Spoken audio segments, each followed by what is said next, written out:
If you divorce me, if you turn me in, I'll claim you're the one embezzling. I'll show them your secret account. Who will they believe, the decorated architect or the desperate wife? I remember the way Henry looked at me when I said those words. Like I'd slapped him. Like I was a stranger wearing his wife's face. That was 3 days before my Miami vacation. 3 days before everything unraveled.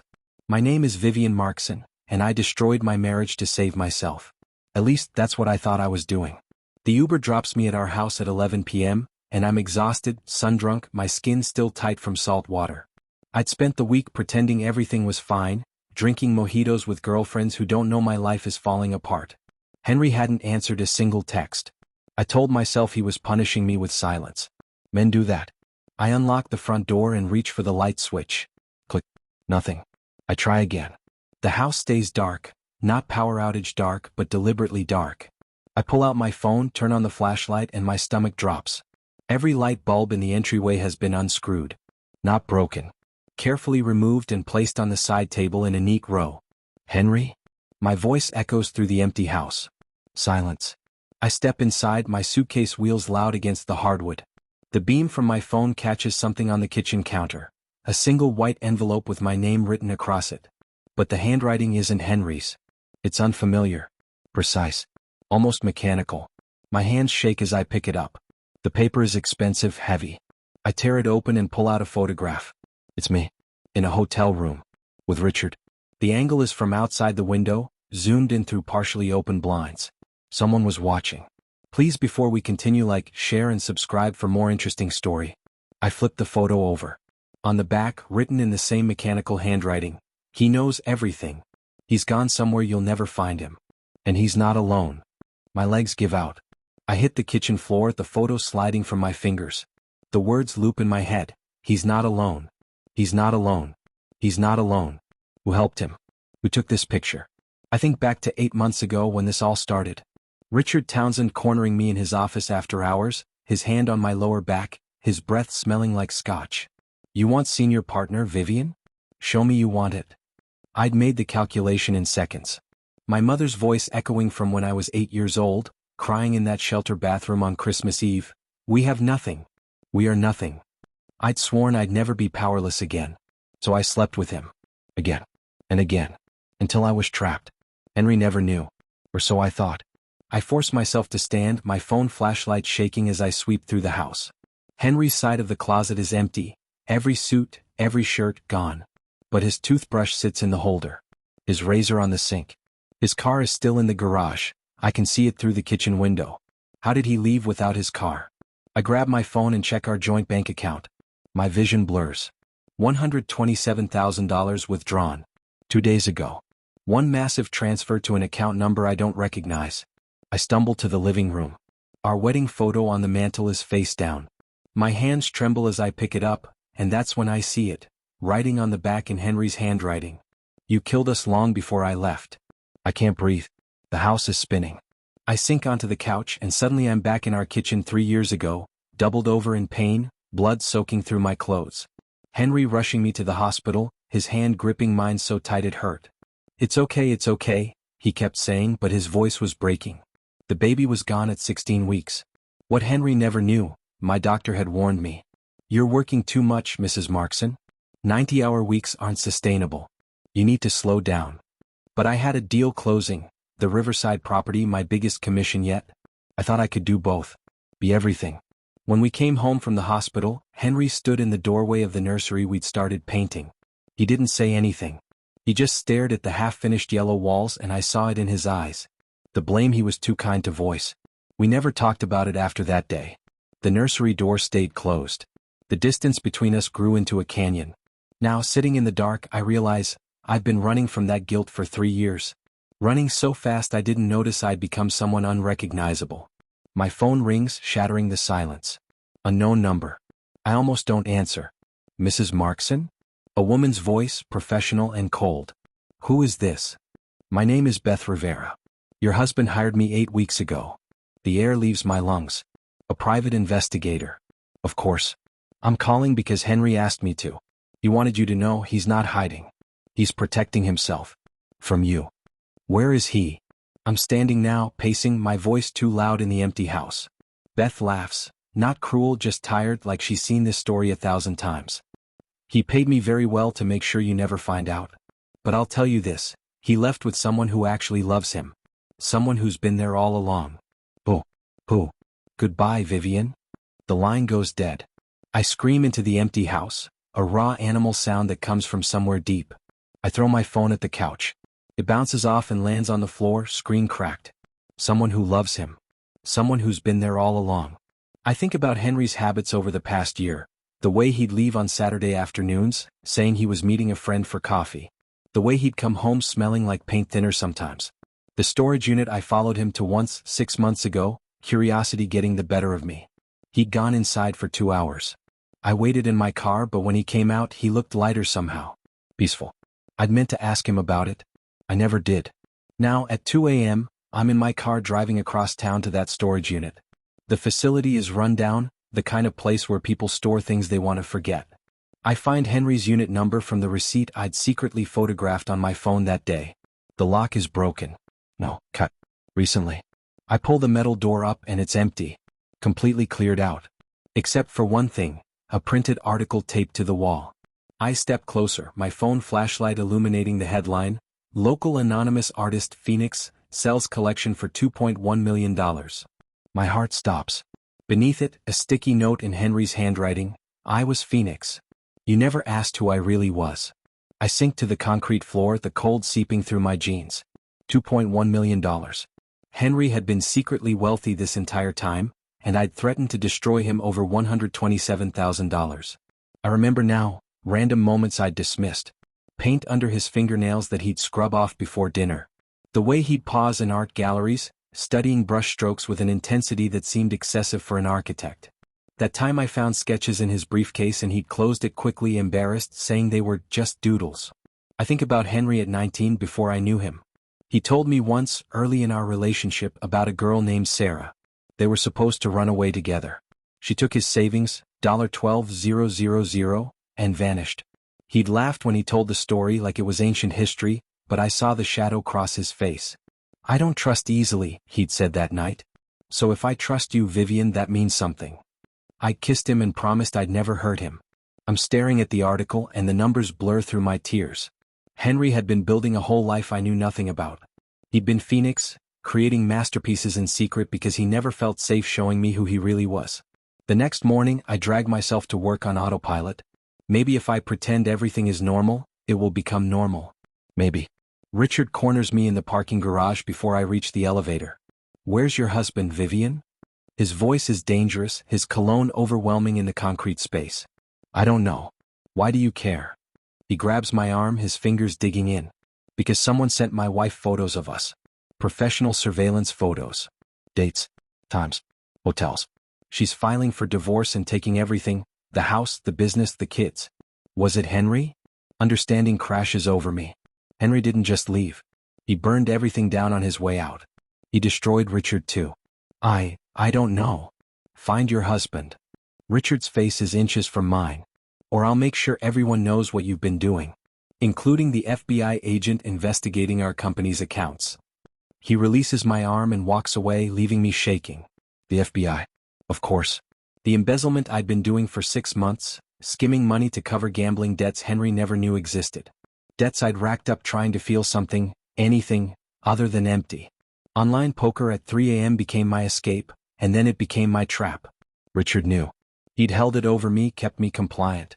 Now it's all coming apart. I drive home and there's a FedEx envelope on my doorstep. Inside, divorce papers. Thick, official, covered in legal language that blurs together. But the letter from Henry's attorney is clear. Mr. Markson is filing for divorce citing adultery, financial coercion, and blackmail.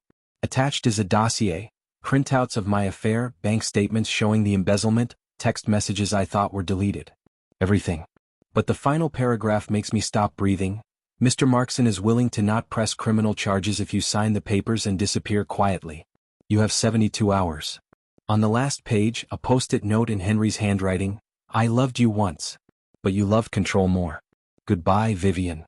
I'm crying now, ugly sobs that shake my whole body.